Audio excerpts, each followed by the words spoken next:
in an office.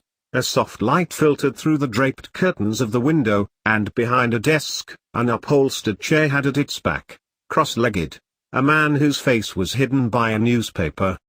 His eyes, black, ran attentive, swift and feline. The announcing lines. A curious tattoo of a tear ran down his right eye, starting simply as a black line, ending a finger above his jaw, with a cutout in a diamond shape in the black drop. It was like this, as if in permanent crying. This man who, in fact, always had a smile on his face, which, from time to time, emerged during his readings when he saw what more attentive eyes would immediately perceive as drollery. The freedom of the press, without a shadow of a doubt, worked at the service of entertainment in the city. When it wasn't that, it only served to disseminate such barely covertly biased opinions that he wondered if he wasn't even underestimating the depth of their stupidity. No wonder that, during his readings, it was common for him to direct a portion of his sympathy to the bandits themselves. If all journalistic work consisted in bending the public opinion against its own interests, why not do it in style? The excessive use of such sophismatic terms as impartiality was, to say the least, tedious. That office belonged to its newspaper editor, which he had inherited from a certain godfather, with whom he had no blood relationship. It was the patronage of the streets, of gangsters. Like so many newspaper founders, the man had done it for a simple reason: certain stories were never to be published. And if they were, their versions of these stories would create such uncertainty that the public, too exhausted to take a stand for or against it, would remain in the usual apathy that characterizes them. This editor himself was a source of stories for his competitors.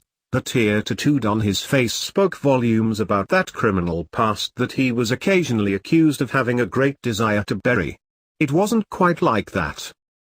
When seen on the streets, along with one or two of his equally marked ex-partners kept at the service of his personal protection, he ended up maintaining the myth that the crocodiles, the name by which the extinct mafia they belonged to was commonly known, they still operated, even more sneakily, in the criminal world, which was great for their street credit. All the renowned newspapers occupied themselves from time to time in denouncing him, events from his past, his love life, his bank accounts. Nothing escaped the unscrupulous investigation.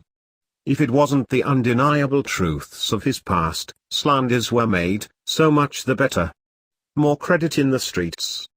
Of these newspapers, none was as stubborn as the Testament, which seemed to have taken the simple existence of such a provocative competitor personally.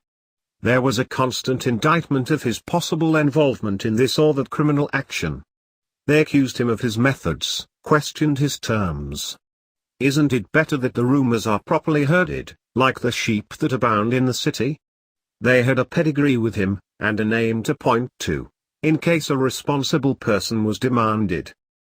The accuser is the name of the newspaper he publishes, its emblem being a caricature of a man in a hat pointing straight ahead, as if roaring to an equally indignant crowd following his command. He didn't consider running a business in the truest sense of the word with his newspaper. He did so because it was like a game he played with.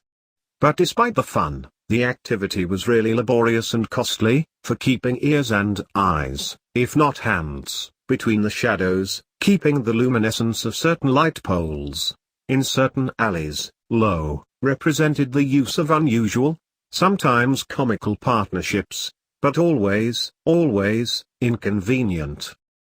Hands are wet, garbages are turned over, every detail was precious to assemble the puzzle of rumors that promised to expose the inconsistencies between what was said and what was practiced, both at the low and high levels of the known society.